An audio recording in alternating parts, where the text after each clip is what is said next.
Doctor, can I give this cough syrup for my child? What about this? This one? And last, this one. I get this. There is a lot of fear about cough syrups in the recent times. So let me explain this for you.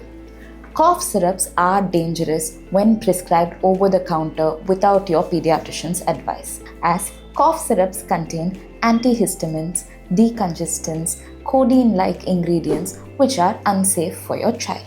Now, what do you do about this? What is an alternative at home that you can try?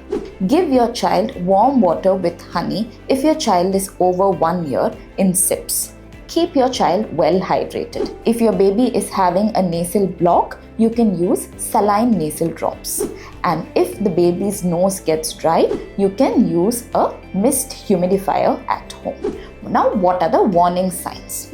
So, if your child is having fast breathing, if your child is having retractions, that means the tummy gets pulled in every time the child breathes.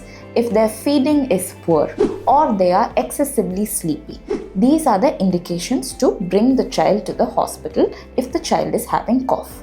So to note, do not give cough syrups unless prescribed by your pediatricians.